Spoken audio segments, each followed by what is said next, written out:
Hola, hola, ¿cómo están? Espero que súper bien. Hoy vamos a hablar sobre un fármaco muy utilizado en reumatología, pero también en otras enfermedades inmunológicas que están relacionadas,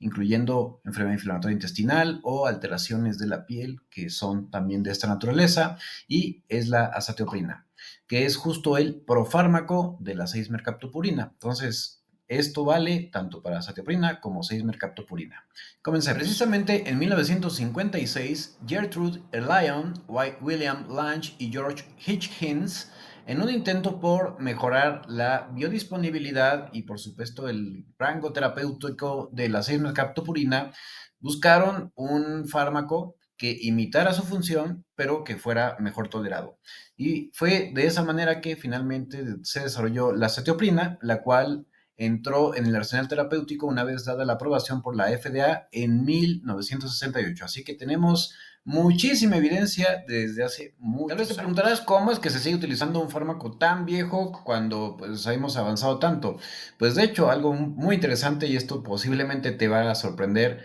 es que se conocía muy poco cómo realmente funcionaba la azatioprina y la 6-mercaptopurina.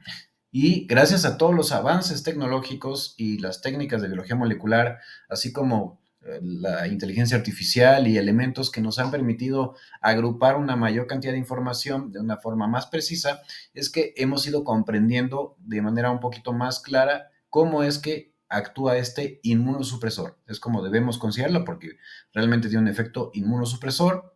y sobre todo va a estar encaminado a los linfocitos, aunque no es exclusivo de ellos. Ahora, una de las proteínas en las cuales ejerce una modulación es una llamada RAC1, que está implicada dentro del grupo de las proteínas RO que se asocian a una sustancia llamada GMP o guanidinato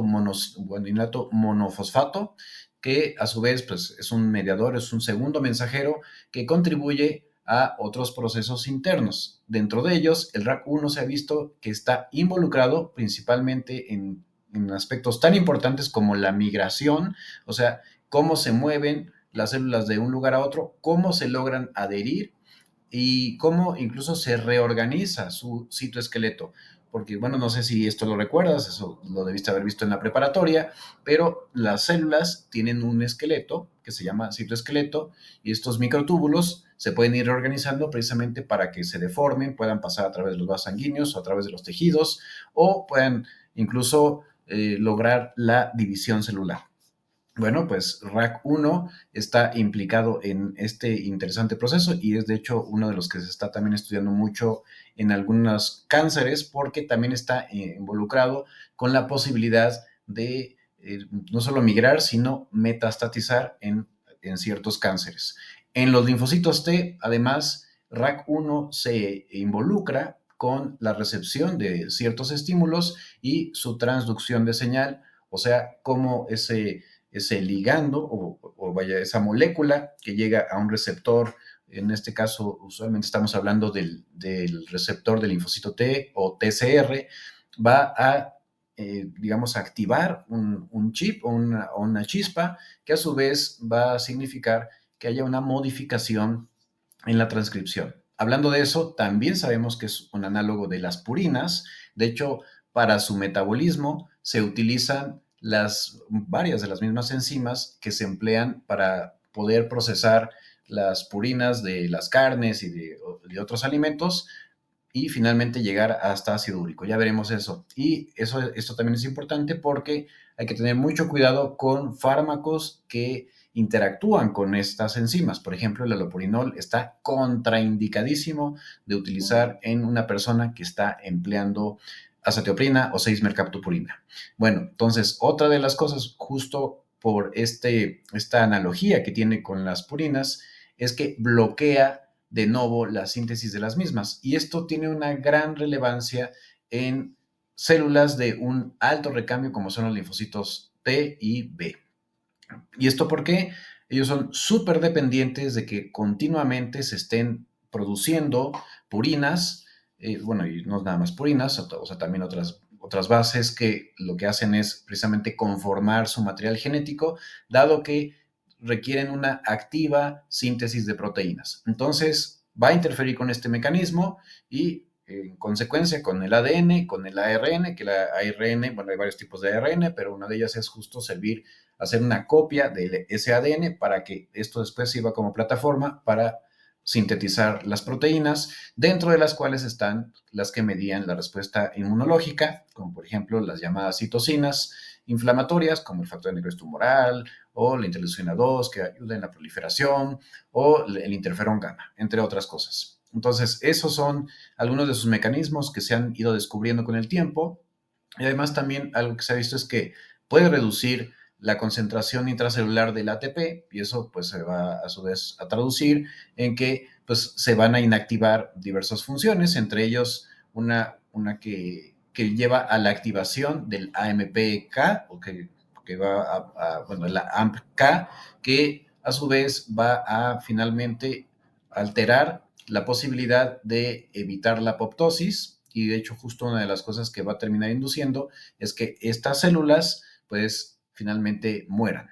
y sobre todo si están muy activas y son altamente dependientes de energía. También se ha visto que inhibe otro tipo de los otros factores o el efecto de estos factores sobre algunas células tumorales y bueno, eso todavía se sigue estudiando, en realidad para fines de esta charla pues no lo vamos a profundizar, pero justo por ejemplo el factor inducido por la hipoxia o el MIC que están relacionados con la proliferación, sobre todo en algunas. Y bueno, ya desde hace tiempo es que tenemos disponible este fármaco, por lo tanto se ha estudiado en diversas patologías, como te decía, principalmente inmunomediadas, y se ha visto que tienen en general buenos resultados. Por supuesto que ahora hay disponibilidad de muchas otras cosas que incluso son más seguras, pero usualmente mucho más caras. Entonces sigue siendo una buena estrategia, una buena alternativa.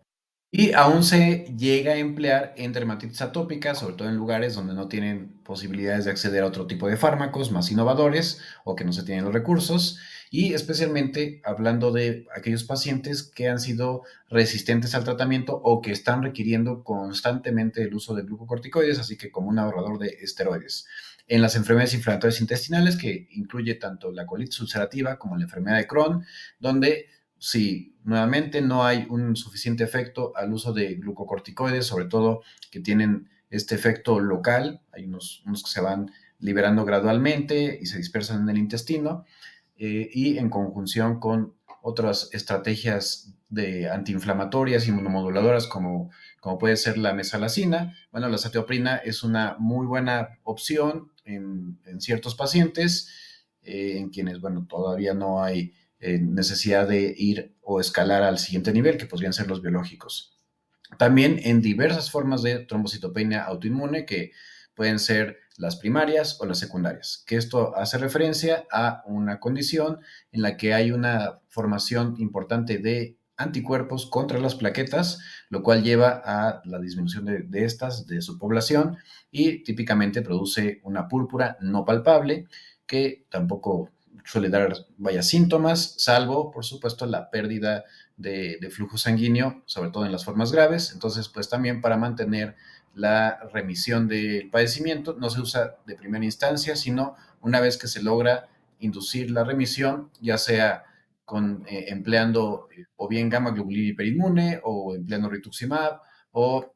utilizando estas en combinación con dexametasona. Realmente depende mucho de qué condición específica estemos hablando. También esta se puede, no solamente puede ser primaria, sino que puede asociarse a lupus, por ejemplo. Entonces, pues, dependiendo de eso, es que se hacen distintas combinaciones. Desde que hemos sido capaces de trasplantar órganos y sobre todo en el contexto de trasplante renal, la satioprina se ha convertido en una parte medular que de verdad ha cambiado la vida de forma radical de muchas personas y por supuesto que en conjunción con otros fármacos, usualmente combinado con glucocorticoides y tacrolimus o algún otro inhibidor de la calcineurina o hay algunas otras opciones. Eso la verdad es que puede variar mucho y depende de ciertos protocolos, de ciertas condiciones y bueno, especificidades que se tienen que hacer desde luego en cada centro. Pero bueno, justo una de las cosas en las que se emplea es para evitar el rechazo de trasplante renal o bien si hubo un rechazo después de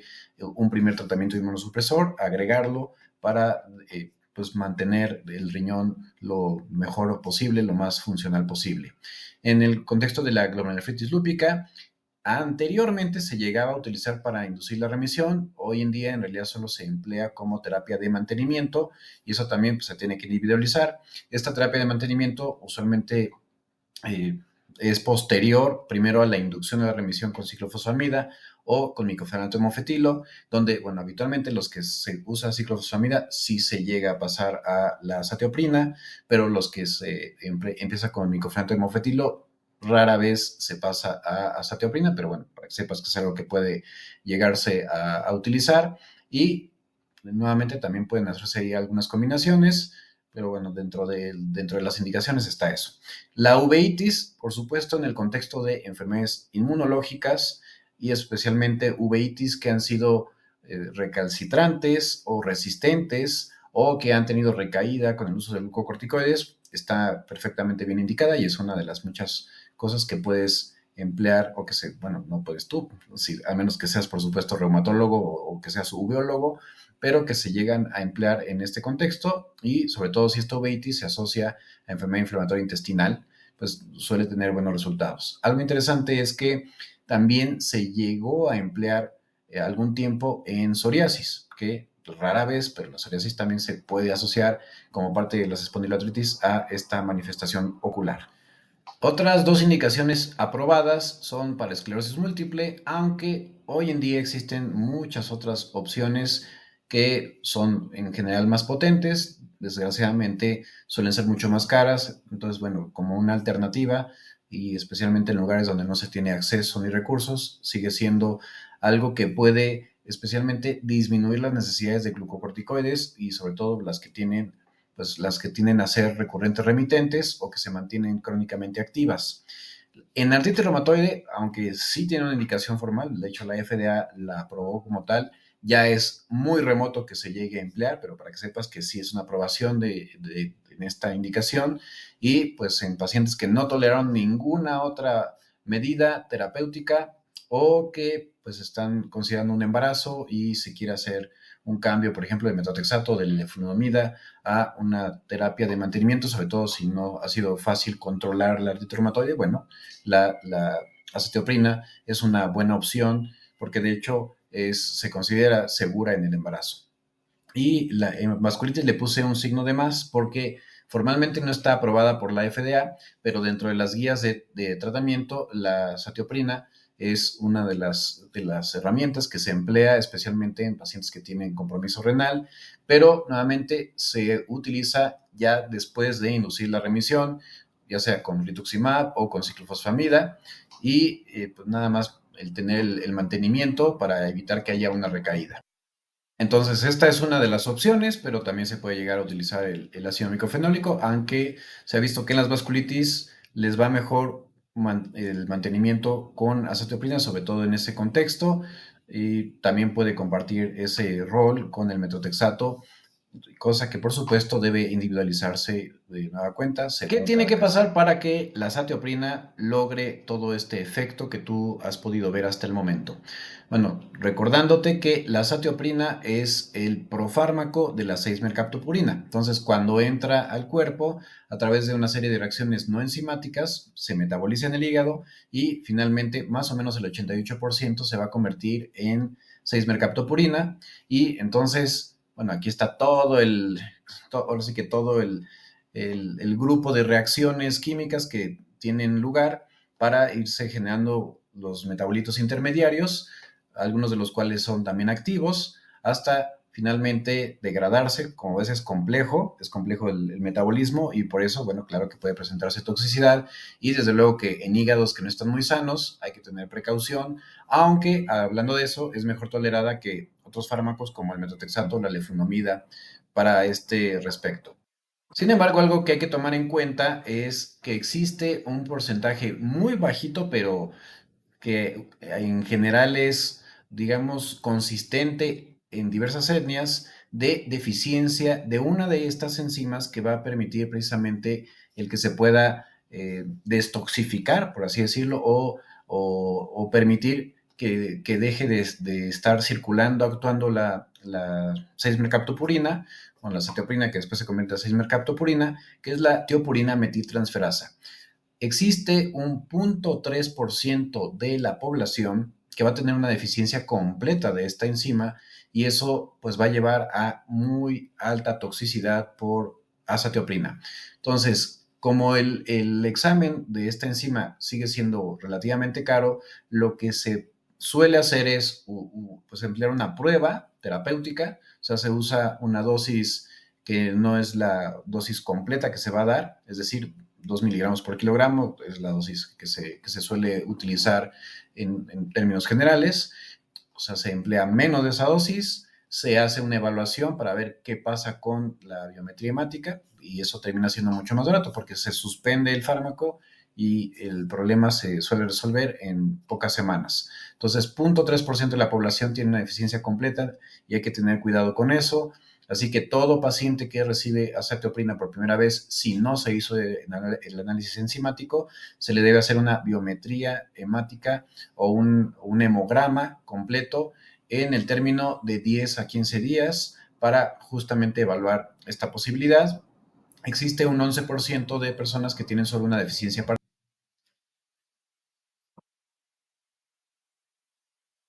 Es fundamental recordar que este es un fármaco de uso delicado y que nunca se debe de superar la dosis de 2 miligramos por kilogramo en términos generales, porque, y sobre todo si se supera mucho más allá de eso, en realidad lo que aquí te pongo de toxicidad sucede con dosis superiores, muy superiores.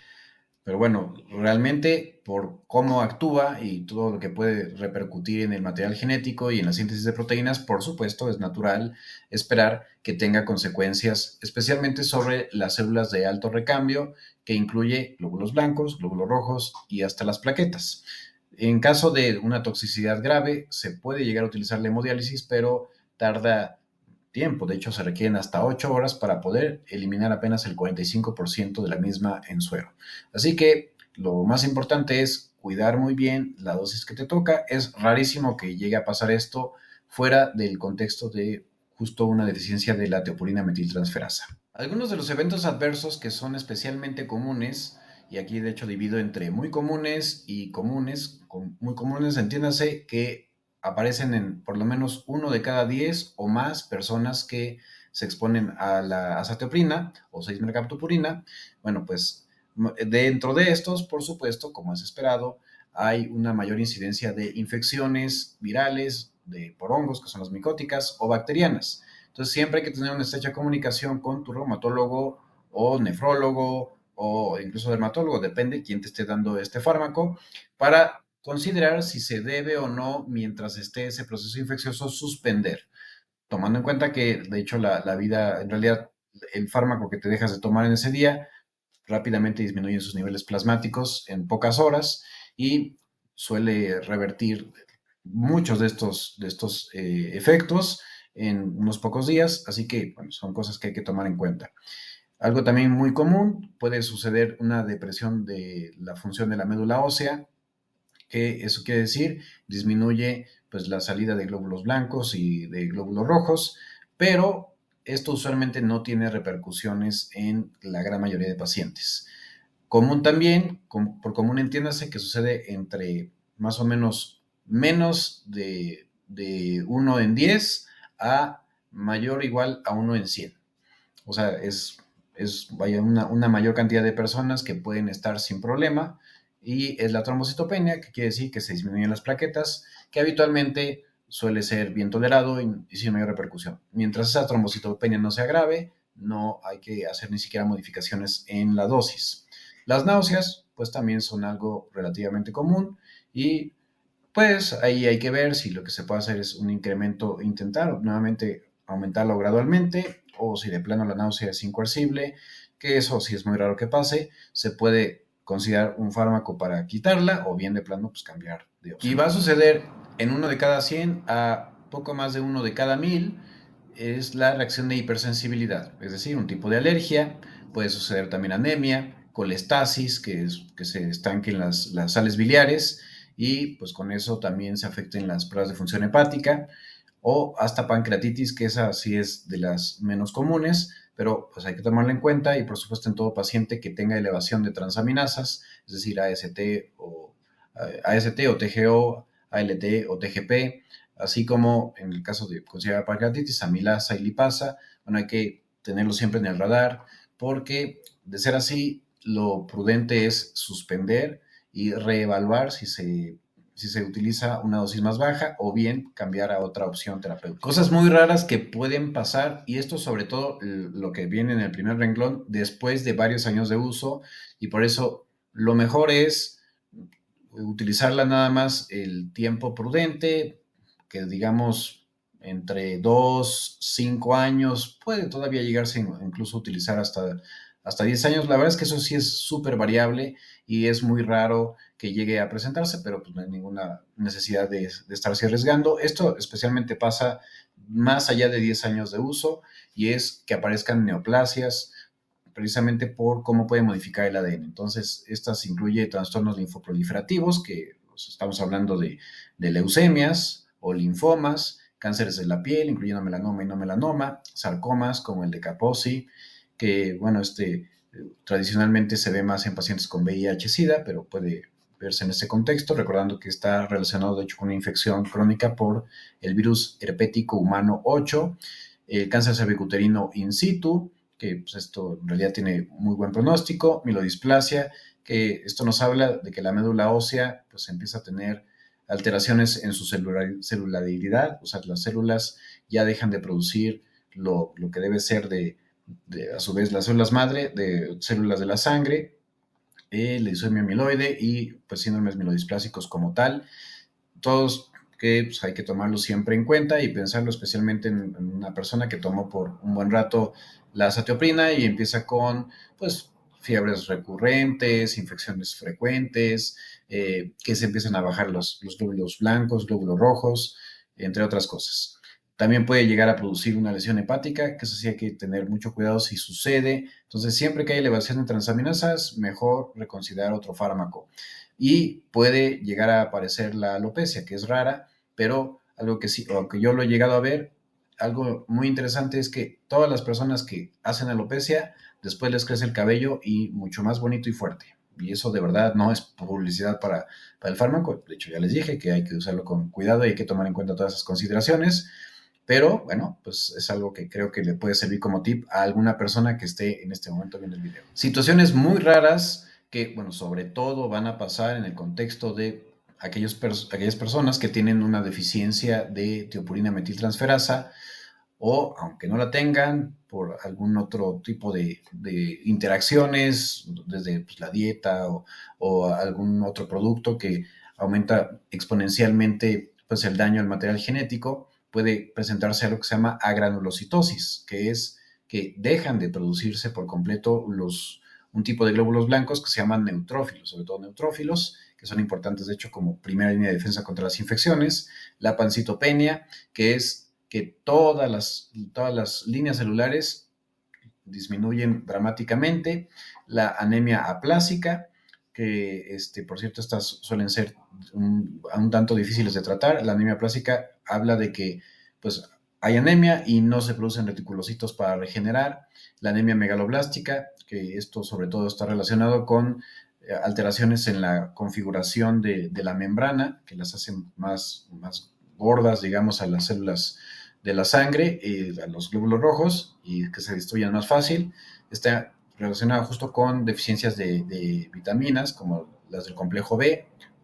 o el ácido fólico, así como hipoplasia eritroide, que esto lo que la diferencia de la anemia plástica es que pues nada más hay una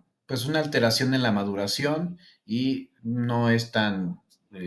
grave en términos generales como la anemia plástica. Pero bueno, esto es rarísimo, muy raro, sin embargo es importante que tú lo sepas, que puede pasar y pues hay que tomar en cuenta los pros y los contras. El síndrome de Steven-Johnson, que es una reacción alérgica muy grave, que se parece a como si alguien se hubiera quemado una buena cantidad de superficie corporal, o incluso necrólisis epidérmica tóxica, que pues es todavía pues más aparatosa. De hecho, están relacionadas y básicamente es que la piel pues se te llega a caer. De esto, por cierto, se pueden recuperar ad integrum, pero bueno, eso es importante saber que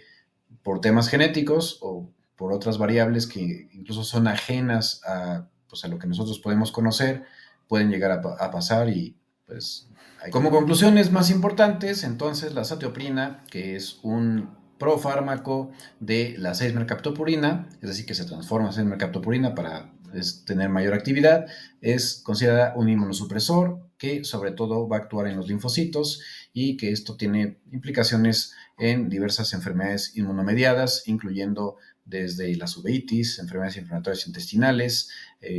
lupus, vasculitis, entre otras. Rara vez produce complicaciones graves, aunque claro que pueden suceder sobre todo en quienes tienen deficiencia de esta enzima, la tiopurina metiltransferasa, y es un fármaco que se considera seguro en el embarazo y tiene un amplio rango de indicaciones terapéuticas. Y bueno, si llegaste hasta aquí, te agradezco mucho que hayas puesto atención y que este material, por supuesto, también lo compartas con familiares y amigos que tú consideres pueda ser de utilidad para que tengan la información a la mano y pues posiblemente les ayude a discutir con su médico las opciones que sean más convenientes. No olvides suscribirte si no lo has hecho. No olvides, por supuesto, también dejarme tu like si el video te gustó, se entendió. Tus comentarios también son bienvenidos. Y desde luego, si quieres ver más de estos videos, no olvides activar la campanita para no perderte ninguna notificación de los nuevos videos que estaré subiendo. Nos vemos en la próxima. Cuídate mucho y feliz Navidad.